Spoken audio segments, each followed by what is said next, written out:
ان کے کلام میں سادگی اور روانی کے ساتھ پاکیزگی بھی پائی جاتی ہے۔ اگر ہم میر نام سے کئی شعراء گزرے ہیں، اس لیے ہم ان کے پورے نام کو ادا کریں گے، جیسے کہ امیر مینائی ہے، وہاں پر بھی بچے اکثر پریشان ہوتے ہیں، یہ امیر مینائی ہے یا میر مینائی ہے۔ اس کے علاوہ میر تقی میر ہے، اور یہاں میر درد ہے تو شاعر بالکل الگ الگ، لیکن میر درد ہو یا میر تقی میر ہو، نام میں یکسانیت پائی جاتی ہے میر کو لے کر، اس لیے بچے پریشان ہو سکتے ہیں۔ لیکن یہاں پر میر درد کی غزل ہم نے دیکھنا ہے۔ 1721 میں آنے والی یہ ہستی 1785 میں اس دنیا سے اس جہان میں پہنچ چکے، یعنی ان کا انتقال ہوا ہے۔ چلیے ہم اب غزل کو سمجھنے کی کوشش کرتے ہیں، غزل کو سمجھنے کی ہم انشاءاللہ کوشش کرتے ہیں۔ ایک دفعہ میں غزل آپ کے سامنے پڑھ لوں۔ عشق ہر چند میری جان صدا کھاتا ہے، عشق ہر چند میری جان صدا کھاتا ہے، پر یہ لذت تو وہ ہے جی ہی جسے پاتا ہے۔ آہ کب تک میں بکوں تیری بلا سنتی ہے، آہ کب تک میں بکوں تیری بلا سنتی ہے، باتیں لوگوں کی جو کچھ دل مجھے سناتا ہے۔ ہم نشیں پوچھ نہ اس شوق کی خوبی مجھ سے، ہم نشیں پوچھ نہ اس شوق کی خوبی مجھ سے، کیا کہوں تجھ سے غرض جی کو میرے بھاتا ہے۔ بات کچھ دل کی ہمارے تو سلجھی ہم سے، بات کچھ دل کی ہمارے تو نہ سلجھی ہم سے، آپ خوش ہوئے ہے پھر آپ ہی گھبراتا ہے۔ جی کڑا کر کے تیرے کوچے سے جب جاتا ہوں، جی کڑا کر کے تیرے کوچے سے جب جاتا ہوں، دل دشمن یہ مجھے گھیر کے پھر لاتا ہے۔ درد کی قدر میرے یار سمجھنا واللہ، درد کی قدر میرے یار سمجھنا واللہ، ایسا آزاد تیرے دام میں یوں آتا ہے۔ ہاں تو چلیے ہم یہاں پر ایک ایک شعر کے ذریعے اشعار کو سمجھنے کی کوشش کریں گے، تشریح کرتے ہوئے غزل کو سمجھنے کی کوشش کریں گے۔ میں ایک مرتبہ پھر اعادے کے طور پہ بتاتی چلوں کہ غزل کا ہر شعر معنی کے اعتبار سے الگ ہوتا ہے، جدا ہوتا ہے۔ ایک شعر کا دوسرے شعر سے معنوی مفہوم ہونا، معنوی ربط ہونا ضروری نہیں ہے۔ تو آئیے یہاں پر ہم پہلا شعر دیکھتے ہیں، شاعر کیا کہنا چاہتے ہیں پہلے شعر میں۔ عشق ہر چند میری جان صدا کھاتا ہے، عشق ہر چند میری جان صدا کھاتا ہے، پر یہ لذت تو وہ ہے جی ہی جسے پاتا ہے۔ آئیں دیکھیں ہم شاعر کیا بتانا چاہتے ہیں۔ شاعر کا اپنا تجربہ ہے، شاعر کا کہنا ہے کہ عشق آسان نہیں ہے، عشق کرنا آسان نہیں ہے۔ پہلے ہم عشق کو سمجھ لیں، عشق ہے کیا؟ عشق ایک جذبے کا نام ہے، اور یہ وہ جذبہ ہے جو محبت کی حد پار کر لیتا ہے، یعنی حد سے زیادہ جب کسی سے محبت ہو جاتی ہے تو عشق بن جاتا ہے، جنونی کیفیت جب آ جاتی ہے، یعنی پاگل پن جب اس میں سوار ہو جاتا ہے، بس سوائے اس چیز کی کوئی اور چیز نظر نہیں آتی، اس بات کی کوئی اور چیز کا عشق نہ ہو، محبت کسی اور سے نہ ہو تو اسے ہم عشق کہیں گے۔ تو شاعر کا کہنا ہے کہ عشق آسان نہیں ہے، عشق ہر حال میں فکر و پریشانی اور تکلیف کا باعث ہوتا ہے۔ مطلب اگر کوئی بندہ کسی کے عشق میں مبتلا ہو جاتا ہے تو پھر اسے کئی طرح کی فکریں لاحق ہو جاتی ہے، بہت ساری تکالیف اسے اٹھانی پڑتی ہے، بہت ساری پریشانیاں اسے اٹھانی پڑتی ہے، لیکن یہ ایک ایسا جذبہ ہے جو باوجود ہزار تکلیف اور پریشانی کے ایک عاشق کے صادق عزیز ہوتا ہے۔ ٹھیک ہے، مطلب آپ نے کئی دفعہ سنا ہوگا کہ انہیں ان سے عشق ہے یا محبت ہے، جب عشق حد سے زیادہ بڑھ جاتا ہے تو چاہے جو بھی ہو وہ عاشق اپنی چیز کو حاصل کیے بنا نہیں رہتا، یا اس چیز سے وہ حد سے زیادہ جنونی محبت کرنے لگتا ہے تو وہ تکلیفوں کا احساس بھی کھو دیتا ہے، اس کا جو تکلیف پریشانیوں والا معاملہ ہوتا ہے اسے وہ محسوس ہی نہیں ہوتا جب وہ عشق میں کھویا رہتا ہے۔ اس میں ایک عجیب طرح کی لذت ہے۔ مصر ثانی میں شاعر کا کہنا ہے، پر یہ لذت تو وہ ہے جی ہی جسے پاتا ہے۔ یہاں پر شاعر نے مصر ثانی کے ذریعے بتانا چاہا ہے کہ جو دل عاشق یہاں پر شاعر کا کہنا ہے کہ اس میں ایک عجیب طرح کی لذت ہے، یعنی کہ ایک مزہ ہے، ٹھیک ہے، ایک مزہ ہے، عشق میں بھی اپنا ایک مزہ ہے، اور یہ مزہ چاہے اس میں تکلیف کیوں نہ ہو، چاہے اس مزے میں کبھی کہا جاتا ہے ہاں میٹھا میٹھا سا درد ہے، کبھی ایسا کہا جاتا ہے، سنا ہوگا آپ نے، تو یہاں پر شاعر کا کہنا ہے اس میں چاہے جتنی ہی تکلیف ہو لیکن اس تکلیف کا بھی اپنا مزہ ہے، اس کا بھی اپنا بہت زیادہ مزہ آتا ہے اس کے اندر، اور اسی میں وہ ہمہ وقت ڈوبا رہتا ہے۔ سچ تو یہ ہے کہ عشق کی تڑپ یا اس کی کسک جو ہوتی ہے وہ عجیب طرح کی لطف ہوتا ہے اس میں عاشق کو، اور یہ عاشق کے سوا کوئی محسوس نہیں کر سکتا۔ اب ہم آگے بڑھتے ہیں، دیکھتے ہیں کہ آہ کب تک میں بکوں تیری بلا سنتی ہے، آہ کب تک میں بکوں تیری بلا سنتی ہے، باتیں لوگوں کی جو کچھ دل مجھے سنواتا ہے۔ یہاں پر دوسرا شعر ہے، ہم دوسرے شعر کی تشریح کی طرف بڑھتے ہیں۔ شاعر کا کہنا ہے کہ اے میرے محبوب، اے میرے دوست، میں دل کے ہاتھوں بہت مجبور ہوں، میرا دل تیری محبت کے جذبے سے معمور ہے، میرے دل میں جو بھی جذبات ہیں صرف اور صرف تیری محبت ہی کے جذبات ہیں۔ حالانکہ ہماری محبت کے بارے میں لوگ طرح طرح کی باتیں بکتے ہیں، طرح طرح کے الزام تراشیاں کرتے ہیں، ہمیں بدنام کرنے کی کوشش کرتے ہیں، اور لوگوں کی باتیں سن کر میرا دل بھی کبھی کبھی کڑھنے لگتا ہے، کبھی کبھی میرا دل بھی مجھے باتیں سنوانے لگتا ہے کہ اس طرح سے کب تک چلے گا، اور میں کب تک کہ تیرے سامنے اپنی محبت کی داستان سناتا رہوں گا، اپنی محبت کے بارے میں بتاتا رہوں گا، کیونکہ تو بھی کیا ہے سنی انسنی کر دیتا ہے، کبھی تو میری محبت کو سمجھتا ہی نہیں ہے، تو کبھی میری طرف راغب ہوتا ہی نہیں ہے، تو میرے جذبات کو سمجھنے کی کوشش ہی نہیں کرتا ہے۔ تو اسی لیے شاعر کا کہنا ہے اگر تو میری باتیں سنتا تو میرے دل کا بوجھ کچھ ہلکا ہو جاتا تھا،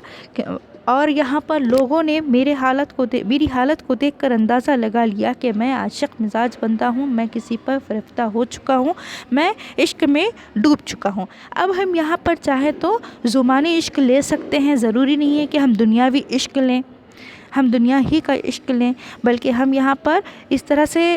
عشق مجازی کے بجائے عشق حقیقی کی طرف پلٹ سکتے ہیں۔ یہاں پر کیا کہنا چاہتا ہے شعر کہ آہ کب تک میں بکوں تیری بلا سنتی ہے، باتیں لوگوں کی جو کچھ دل مجھے سنواتا ہے، یعنی کہ شاعر اللہ سے اتنا زیادہ لگاؤ لگا بیٹھا ہے، اتنی زیادہ محبت کر بیٹھا ہے کہ دنیا و مافیا کی اسے کوئی خبر ہی نہیں ہے، دنیا کا کوئی اسے علم ہی نہیں کہ زمانے میں چل کیا رہا ہے۔ ہاں اسے یہ معلوم ہے کہ لوگ اس کے بارے میں طرح طرح کی باتیں کر رہے ہیں کہ یہ پاگل ہے، یہ اللہ والا بن چکا ہے، دنیا سے کوئی مطلب نہیں ہے، بس وہ اتنا زیادہ اللہ سے مانگ رہا ہے، اتنا زیادہ اللہ کی طرف جھکا ہوا ہے، اور اسے دنیا سے کوئی واسطہ ہی نہیں ہے کہ دنیا داری کیسے نبھانی ہے۔ تو یہاں پر شاعر کا دل کہتا ہے کہ کبھی تو دنیا کی طرف بھی راغب ہو جا، کبھی تو دنیا کی طرف بھی پلٹ آ، اس طرح سے تو صرف اور صرف اللہ ہی کا ہو کر رہ جائے گا، یا اللہ ہی سے عشق و محبت کرے گا تو لوگ تجھے دیوانہ سمجھنے لگیں گے، لیکن میرا دل دنیا میں واپس جانے کو کرتا ہی نہیں، یا میرا دل راغب ہوتا ہی نہیں۔ اگر کچھ میں دنیا داری بھی نبھا لیتا، یا کچھ میں دنیا والوں سے بھی محبت نبھا لیتا، تو شاید میرے دل کا بوجھ ہلکا ہو جاتا، یا لوگوں کی باتیں اس طرح سننے کو نہیں ملتی۔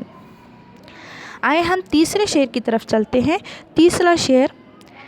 ہم نشیں پوچھنا اس شوق کی خوبی مجھ سے، ہم نشیں پوچھنا اس شوق کی خوبی مجھ سے،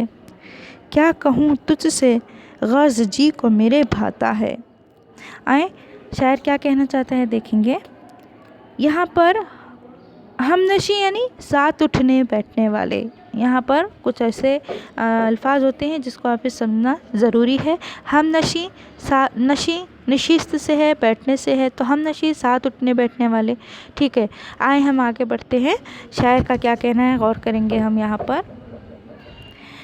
شاعر اپنے ہم نشیں و ہم جلیس سے کہتا ہے کہ اے میرے ہم نشیں، تو میرے محبوب کی خوبی اور اچھائی کے بارے میں مجھ سے کچھ مت پوچھ۔ مطلب یہاں پر کسی محفل میں اگر آپ بیٹھ رہے ہیں، اٹھ رہے ہیں، شاعر کے حوالے سے کہتی ہوں، شاعر کہنا یہ چاہتے ہیں کہ میں جب کسی محفل میں جاتا ہوں اور میرے آس پاس جو لوگ اٹھتے بیٹھتے ہیں تو ان سے شاعر مخاطب ہو کر کہتا ہے کہ ہم کیونکہ جو عشق کرتے ہیں وہ بس کیسے ہیں، عشق کرتے چلے جاتے ہیں، وہ اپنے عاشق کے اندر کسی قسم کی کوئی عیب یا کوئی برائی تلاش کرتے ہی نہیں ہیں۔ تو شاعر پہلے ہی اپنے